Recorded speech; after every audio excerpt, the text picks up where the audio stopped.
Prédiction des prochains matchs, conseils fantasy et analyse de la semaine. Fanball, ça commence maintenant. Let's go! Aujourd'hui à l'émission, je vous présente enfin mon top 12 des meilleurs porteurs de ballon. Je reviens également sur la transaction majeure des Falcons d'Atlanta avec les Patriots de la Nouvelle-Angleterre. Enfin, Atlanta va chercher l'un des meilleurs ailiers défensifs de la Ligue nationale de football. Et je termine en vous présentant quelques joueurs qui pourraient glisser dans le repêchage et qui pourraient vous faire sauver quelques rencontres semaine après semaine. Donc tout ça à l'émission Fanball cette semaine. Bien content de vous retrouver à l'émission Fanball. Je vous rappelle que cette année, nouveauté, on est disponible sur YouTube en format vidéo. Également, on a notre page Instagram Fanball le balado où on continue de publier des extraits jour après jour. Si vous mangez du football en début de saison et vous voulez avoir plus de contenu, suivez la page Instagram de Fanball le balado. Je commence l'émission en vous parlant de mon top 12 des porteurs de ballon. Vous le savez, les dernières semaines, je vous ai parlé du top 12 des corps arrière, top 10 des corps arrière, top 12 des receveurs de passe. Maintenant, c'est au tour des porteurs de ballon. C'est une position qui est crucial pour votre fantasy football. Il y en a même qui disent que c'est peut-être la position la plus importante dépendamment du mode de jeu que vous jouez dans votre fantasy football. Donc, je me lance avec un top 12 cette semaine. Sans surprise, la position numéro 1 revient à Christian McCaffrey. C'est le champion en titre des dernières années. Je sais que on se retrouve toujours dans la position délicate si on repêche au premier tour. Est-ce qu'on y va avec Christian McCaffrey parce qu'on sait qu'il y a un historique de blessures, mais lorsqu'il est en santé et avec l'attaque des 49ers de San Francisco, il n'y a aucun doute que c'est le joueur à surveiller semaine après semaine. Il a une moyenne de plus de 20 points le fantasy football de manière constante. Je pense qu'il y avait une statistique super intéressante l'année dernière. Il était à 12 semaines consécutives avec au moins un touché, donc c'est vraiment le joueur le plus dangereux si il est en santé. Christian McCaffrey peut vous faire gagner votre année, aller à lui tout seul. Et il y avait une autre statistique qui était surprenante l'année dernière. Il faudrait que je vérifie les chiffres, mais c'était autour de 50%, plus de 50% des joueurs qui se sont retrouvés en finale de leur fantasy football avaient dans leur formation Christian McCaffrey. Donc, ça veut tout dire. Il va sortir au premier tour de votre fantasy football, mais vous n'avez comme pas le choix de le repêcher au tout premier rang, mais je pense que c'est peut-être plus important de se retrouver en 2, 3, 4e position cette année dans votre fantasy football et de repêcher, comme je vous ai dit, peut-être un receveur élite cette année. Donc, c'est la position numéro 1. Position numéro 2, j'y vais avec Breece Hall, un autre qui a eu des blessures déjà dans sa jeune carrière. Breece Hall, porteur de ballon des Jets de New York. Mais cette année, avec Aaron Rodgers, s'il est en santé, on n'aura pas le choix de respecter le bras d'Aaron Rodgers. Et Breece Hall était dominant quand on savait que les Jets faisaient seulement courir. Donc, imaginez si on doit enlever un joueur dans la boîte défensive pour l'ajouter dans les zones profondes. Imaginez comment Breece Hall pourrait être dominant. Je pense que c'est une année qui va être vraiment dangereuse. On a également une meilleure ligne offensive qu'on avait dans les dernières années. Donc, tout porte à croire que Breece Hall va s'améliorer cette année. Et si les Jets marquent plus qu'un touché par rencontre, bien assurément, Breece Hall pourrait avoir plus de touchés à ses statistiques qui est toujours très apprécié des directeurs généraux de Fantasy Football. Donc, en deuxième position, Breece Hall. Troisième position, j'y vais avec Bijan Robinson, porteur de ballon des Falcons d'Atlanta. Un peu comme Breece Hall, c'est le genre de joueur et Christian McCaffrey qui peut être prêté à toutes les sauces à l'attaque. Il peut courir avec le ballon, peut capter des petites passes, peut même faire des longs jeux et se positionner à la position d'un receveur de passe éloigné si on le souhaite. Bijan Robinson, il est polyvalent. On a vu l'année dernière là, qu'il est capable d'avoir son lot de ballons et être efficace tout au long de la saison. Et un peu comme Breece Hall, on a un nouveau corps arrière. Un corps arrière, Breece Hall, c'est pas un nouveau, mais il n'a pas vraiment joué l'année dernière. Mais cette année, avec Kirk Cousins, on n'a pas le choix de respecter la passe. Ce qui fait en sorte qu'on allège la boîte défensive et Bijan Robinson pourrait certainement faire payer les défensives qui vont décider là, d'enlever un ou deux joueurs dans la boîte défensive pour surveiller la passe. Je pense que dans le top 3, là, avec Christian McCaffrey et Breece Hall, dans tous les mock drafts que j'ai réalisés, c'est vraiment les 3 premières positions là, qui sont sortis là, un après l'autre là, à chaque mock draft. Donc vraiment, là, c'est le trio de tête, je vous dirais, là, pour cette année au niveau des porteurs de ballon. Si vous souhaitez repêcher un de ces joueurs, vous n'avez pas le choix d'utiliser votre premier choix au total là, cette année, là, votre premier choix dans votre première ronde là, pour repêcher un de ces porteurs de ballon vedettes. Par la suite, on s'en va peut-être des porteurs de ballon qui risquent de sortir en fin de première ronde ou en début de deuxième. Moi, je vais en 4e position avec le porteur de ballon des Rams de Los Angeles, Kareem Williams. L'année passée, il était constant semaine après semaine. Petite blessure à la cheville là, en match pré-saison, mais devrait revenir là, à 100% là, selon les rapports médicaux là, depuis le début de la saison. Donc, pour la première semaine d'activité dans la Ligue nationale de football, Kareem Williams, il l'a montré l'année dernière, constant.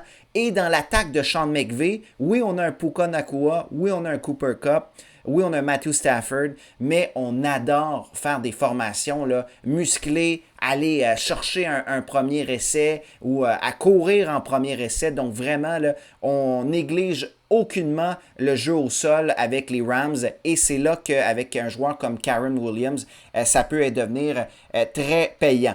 Pour la position numéro 5, j'y vais avec l'ancien des Giants, maintenant celui des Eagles, Saquon Barkley. Saquon, j'en ai parlé dans les dernières semaines. Ça peut être un joueur à la Christian McCaffrey cette année. Je vois vraiment là, du potentiel pour aller chercher là, des touchés, aller chercher des jeux spectaculaires. Avec les Giants, on n'avait pas le choix de le surveiller, mais avec les Eagles, il fait partie, il est une des armes parmi de nombreuses pour les Eagles de Philadelphie, ce qui fait en sorte que ça peut être un joueur extrêmement dangereux. Et ce qu'on entend là, des reporters du côté de Philadelphie, c'est que lorsqu'on arrive dans la zone payante, au lieu d'utiliser les jambes de Jalen Hurts, on utilise les jambes de Saquon Barkley et on utilise le bras de Jalen Hurts. On veut qu'il se concentre sur ses receveurs de passe. On sait qu'on a signé à gros prix Devontae Smith et on a signé également A.J. Brown. Donc, on veut leur distribuer le ballon, mais on veut aussi donner le ballon à Saquon Barkley quand ça va compter. Donc, ça, c'est pour ma position numéro 5. Pour la position numéro 6, j'ai Jonathan Taylor.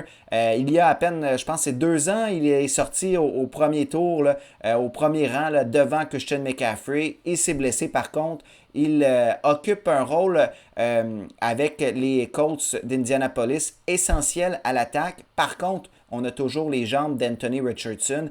Et vous savez comment je suis vendu pour Richardson cette année. Donc, je pense que, sans dire que ça va être 50-50, mais on va utiliser à l'occasion les jambes d'Anthony Richardson, ce qui fait en sorte que pour Jonathan Taylor, on va avoir peut-être un peu moins d'occasions, mais somme toute, là, il est toujours un des joueurs les plus dominants à sa position. C'est pour cette raison que Jonathan Taylor, je lui accorde la position numéro 6. Position numéro 7 maintenant, j'y vais avec le King Henry.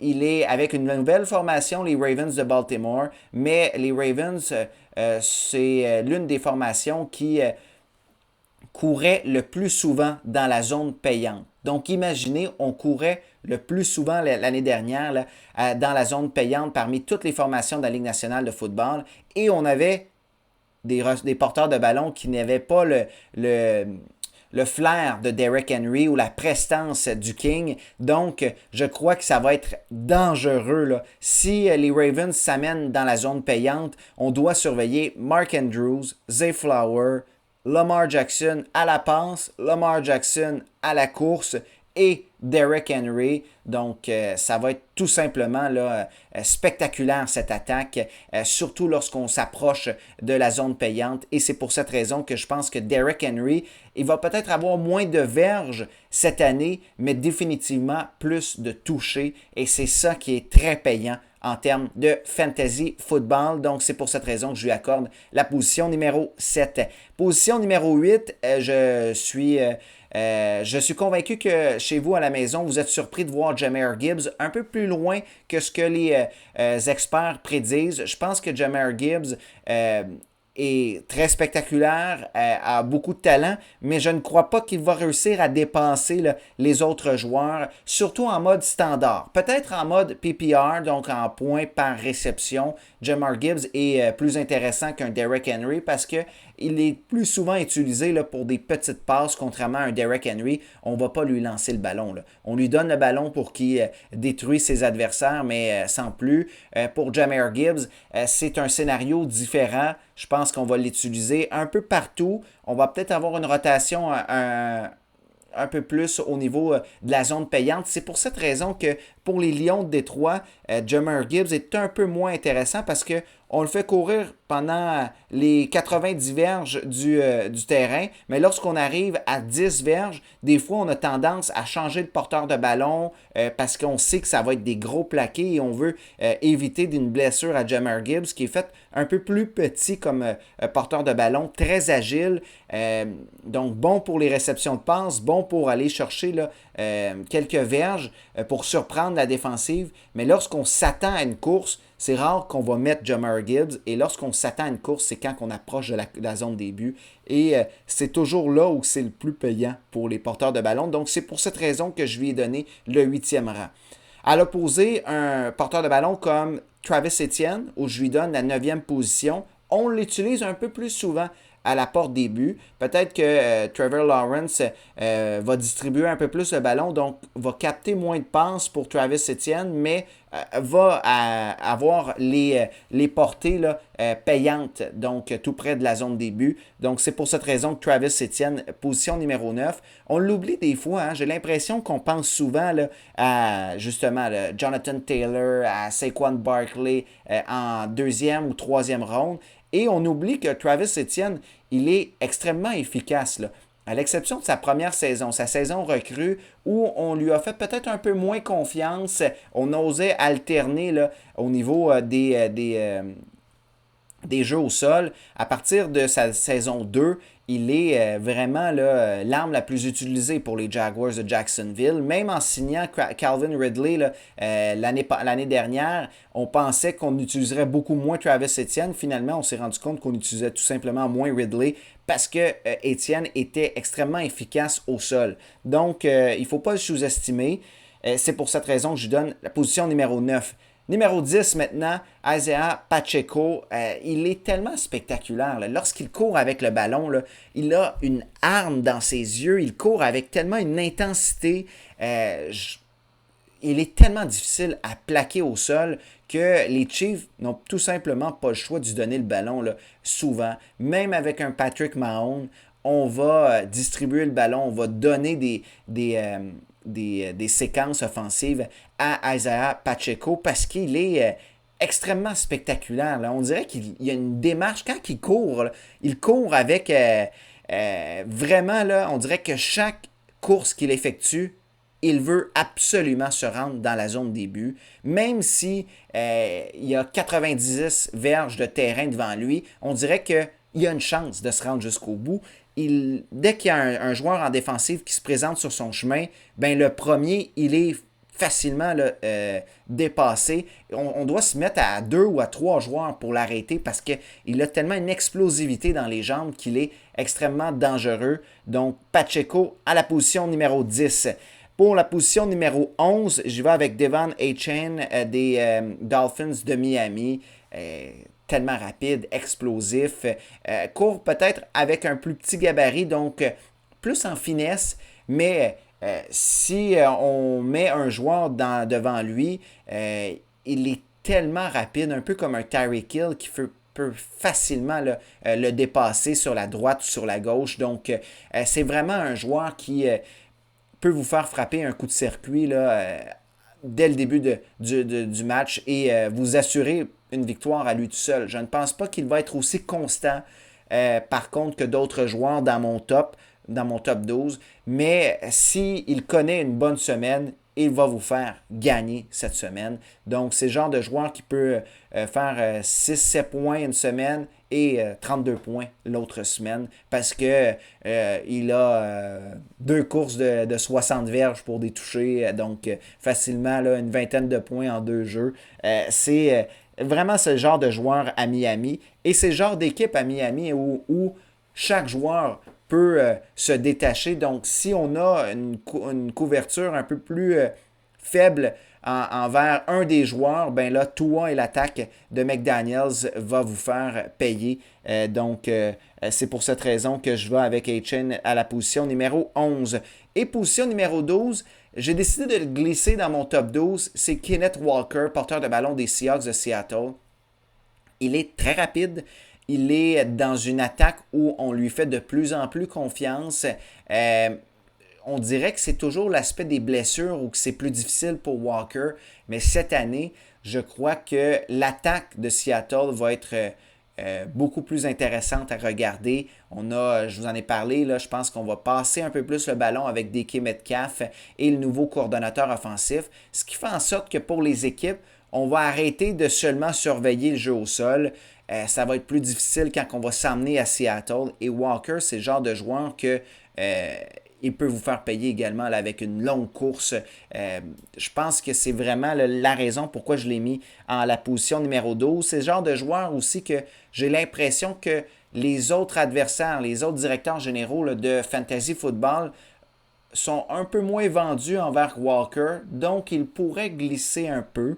Quand je dis glisser un peu, là, je ne dis pas le récupérer en 9e ronde. Il va être assurément dans les meilleurs, mais si on est capable de le repêcher en 4e ronde ou en fin de 3e, moi je pense que ça peut être quelque chose de très intéressant, là, surtout si on joue là, dans un fantasy à 12 joueurs. Je pense que Kenneth Walker, ça peut être extrêmement dangereux pour cette année en termes de fantasy football. Voilà ce qui complète mon top 12. Je le répète rapidement. Position 12, Walker. 11, Achane de Miami. 10, Pacheco. Etienne en position numéro 9. Numéro 8, Gibbs. Numéro 7, le King Henry. Numéro 6, Taylor. 5, Barkley. 4, Williams des Rams. En 3, Bijan Robinson. Position numéro 2, Breece Hall. Et le champion en titre, année après année, Christian McCaffrey, qui trône toujours au sommet de mon palmarès pour les porteurs de ballon. Avant de vous parler un petit peu des défensives ou des joueurs que je trouve qui pourraient glisser là, dans votre fantasy football, et c'est des joueurs où j'ai mis une astérix parce que je vous en ai déjà parlé, c'est pas en première ronde que ça se gagne. Ça se perd souvent en première ronde ou en deuxième ronde dans des repêchages, mais c'est souvent, ça se gagne dans les choix là, de 11e tour, 12e tour, 13e tour. Si on va chercher le fameux joueur là, qui va connaître une saison exceptionnelle, c'est là qu'on fait énormément de points. Donc, avant de vous parler des joueurs qui pourraient glisser dans votre repêchage, je vais vous revenir sur la transaction des Falcons. Falcons qui sont allés chercher l'ailier défensif, le joueur vedette et le joueur peut-être de concession des Patriots de la Nouvelle-Angleterre, Matthew Judon, depuis les dernières années. Judon qui connaissait des saisons incroyables avec les Patriots, était vraiment adoré là, par les partisans. Il adorait jouer à la Nouvelle-Angleterre et il est échangé contre un choix de 3e tour pour aux Falcons. C'est une transaction qui m'a surpris. Les Falcons, je comprends que cette année, on y va jusqu'au bout et je vais peut-être me faire lancer des pierres ou me faire rire de moi, mais je pense que les Falcons ont une sérieuse option de représenter la NFC là, au Super Bowl. On a une division plus facile. On avait peut-être un problème de corps arrière. On l'a réglé avec Kirk Cousins. Corps arrière qui est tout à fait là, normal dans la moyenne et même dans la moyenne supérieure, je vous dirais, là, dans la NFL. Ce qui fait en sorte qu'on a réglé nos problèmes à l'attaque. Et à la défensive, on vient de faire 2 acquisitions. Transaction avec les Patriots avec Matthew Judon. On va enfin avoir un joueur qui va être dangereux semaine après semaine pour des sacs du corps. Et on a signé également, là, je pense, une valeur de 8 millions de dollars, là, le maraudeur Justin Simmons, qui jouait avant là, pour les Broncos, a déjà participé à des Pro Bowl. C'est vraiment deux joueurs, des vétérans qui vont venir stabiliser cette défensive avec les Falcons. Donc, on avait un problème avec l'attaque, c'est réglé. On avait un problème avec la défense, pas mal sûr que c'est réglé. Et on a un des bons batteurs dans la ligue, donc pour les unités spéciales, ça va très bien là, pour les Falcons. Donc, on peut gagner sur toutes les facettes de jeu. Je crois que les Falcons peuvent surprendre. Et oui, gagner la division, ça c'est certain, mais se rendre loin en éliminatoire et qui sait, se rendre même au Super Bowl cette année. C'est pour cette raison que j'ai mis le chandail des Falcons. Je pense que c'est vraiment une bonne transaction et des bonnes signatures pour les Falcons. On les critiquait au début de la saison avec leur choix de premier tour là, en repêchant le corps arrière Penix, mais je pense qu'on vient de solidifier et racheter notre erreur. Il y en a beaucoup qui disent des corps arrière vedettes, tu ne peux pas vraiment les échanger ou les signer aux agents libres. Tu peux seulement les repêcher. Je pense que c'est pour cette raison que Penix a été repêché par les Falcons.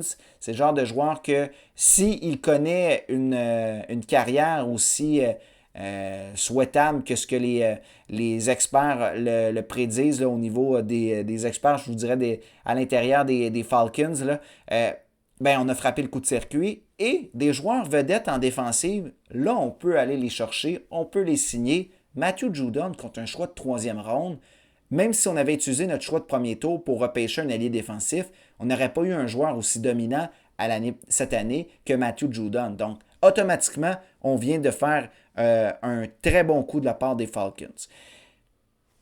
À l'opposé, pour les Patriots de la Nouvelle-Angleterre, je pense qu'on a affiché nos couleurs que on se bat pour le premier choix au total l'année prochaine. Assurément que les Patriots vont faire partie des pires équipes de la Ligue. Avec les Giants de New York, je ne pense pas qu'on voit d'autres formations là, qui pourraient finir au dernier rang comme les Patriots et les Giants. Donc, je pense qu'on a affiché nos couleurs, même si c'était un joueur extrêmement aimé là, par les partisans. C'est une transaction qui fait mal pour les partisans, mais on veut terminer au dernier rang. Par la suite, avec le premier choix au total, on verra les options pour les Patriots. Est-ce qu'on va retourner avec un corps arrière, ce qui me surprendrait, parce qu'on a utilisé notre choix l'année dernière pour repêcher Drake May. Je le crois plutôt qu'on serait le genre d'équipe qui pourrait échanger le premier choix au total pour avoir 2-3 premiers choix au total, 2-3 premiers choix là, de première ronde et vraiment là, accélérer la reconstruction des Patriots. Bon, je vais parler des meilleures défenses. Je sais qu'il y en a beaucoup là, qui commencent leur repêchage de fantasy football. Les défensives, c'est toujours mitigé. Là. Il y a beaucoup de ligues qui décident de ne pas jouer avec des défensives. Je crois que c'est toujours intéressant. Il ne faut pas que la défensive soit trop dominante dans le sens qu'il ne faut pas qu'elle affecte trop le système de pointage. Mais j'aime mieux repêcher des défensives que des botteurs, parce que des botteurs, j'ai vraiment l'impression que c'est un pile ou face. Il faut repêcher un botteur qui est bon, mais qui ne joue pas vraiment pour une bonne équipe, parce que s'il joue avec trop une bonne équipe, ça va être des convertis d'un point et non des placements de 3 points. Donc c'est vraiment là laissé au hasard. Contrairement à des défensives, il y a plus qu'une stratégie. Tu peux repêcher une bonne défensive ou tu peux repêcher une défensive qui affronte une mauvaise équipe ou un calendrier plus facile. Donc, on le sait, hein, les Jets, les Ravens, les 49ers vont faire partie de l'élite au niveau de la défensive, le prouvent à chaque année. Mais pour des défensives, si vous repêchez là, 10e, 11e et vous n'avez plus vraiment de défensive qui vous intéresse, j'en ai noté quelques-unes. Les Eagles est rendu 10e là, au niveau de l'évaluation. Les Eagles, à chaque année, là, elle est une bonne défensive. On a Vic Fangio aussi là, comme coordonnateur défensif. Je pense que ça va aider la défensive des Eagles. Et j'ai noté également celle des Bears de Chicago. Chicago, à chaque année, on dit que c'est une éclarisée, mais cette année, on a une bonne attaque. Ce qui fait en sorte que ce n'est pas juste sur la défensive qu'on repose. Et si on joue avec une petite attaque, une petite avance, je veux dire, des fois, les équipes adverses forcent le jeu et c'est là qu'on crée des revirements. Donc, la défensive des Bears a toujours été bonne. C'était l'attaque qui coulait l'équipe. Là, on a une meilleure attaque, ce qui fait en sorte que la défensive des Bears, je crois qu'elle peut surprendre. Je ne dis pas qu'elle va finir au premier rang, mais c'est le genre de défensive que je serais très à l'aise de repêcher dans mon fantasy football. Donc voilà, là, c'est le genre d'équipe que j'ai mis un petit astérix que je pense que je peux surprendre cette année. Je veux terminer le balado, il reste quelques minutes là, à l'émission là, pour vous parler de certains joueurs que on pourrait repêcher en 11e, 12e, 13e ronde, un peu plus tard là, dans le repêchage et, qui sait, peut-être devenir des joueurs numéro 1 à leur position dans leur équipe, ce qui fait en sorte que là, automatiquement, au lieu d'avoir 4-5 joueurs dominants dans votre équipe, vous avez 5, 6, 7 joueurs et c'est là que vous pouvez prendre vraiment une sérieuse option sur le premier rang de votre fantasy football.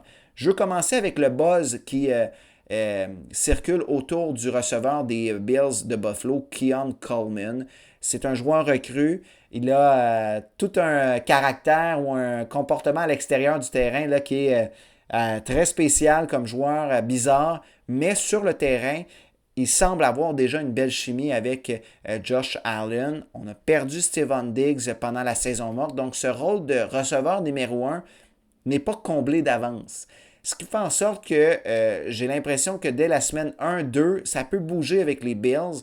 Et à partir de la semaine numéro 3, on va avoir une meilleure idée. Donc, pourquoi pas tenter une chance et repêcher un Keon Coleman? J'en discutais entre autres avec le coproducteur de cette émission Fanball, Gabriel, et il est extrêmement vendu sur Keon Coleman.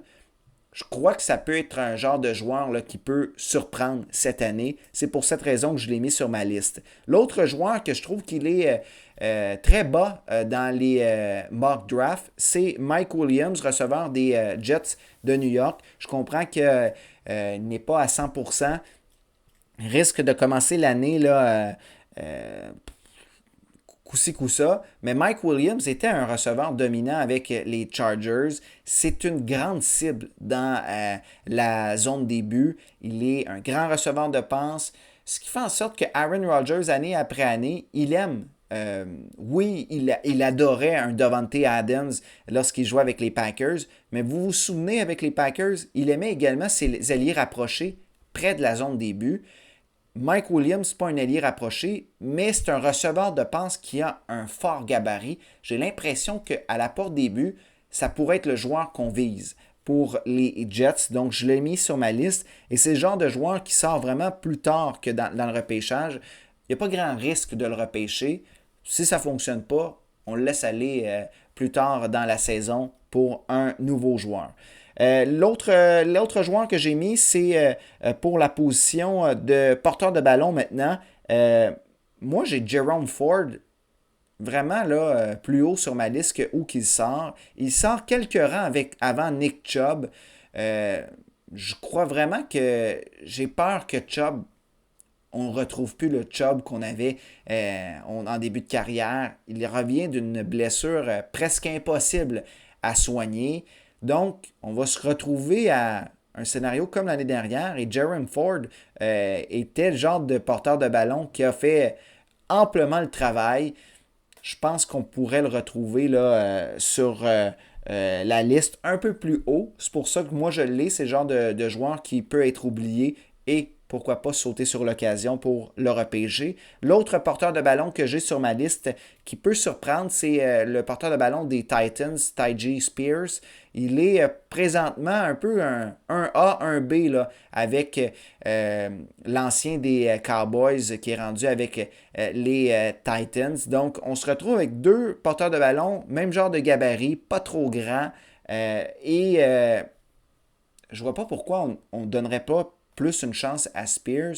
Avec le départ de Derrick Henry, on n'a plus ce genre de porteur de ballon qui est immense, qui avale tous les portées là, près de la zone des buts. On se retrouve avec deux petits porteurs de ballon. Donc, je me dis pourquoi pas Spears à la porte des buts, ça pourrait fonctionner. Et on aurait ces fameux touchés à la position de porteur de ballon. C'est le genre de joueur qui, je pense que vous pouvez repêcher là, en 13e ronde, puis il n'y a pas de grand risque à ce sujet. Dernier joueur que je vais vous proposer, c'est à la position d'ailier rapproché finalement. J'ai Ferguson. Ferguson qui est classé là, 8e ou 9e à sa position, je crois. Ferguson, c'est l'allié rapproché des Cowboys. On n'a plus beaucoup d'armes offensives. On sait Dak Prescott aimait sa chimie avec Ferguson.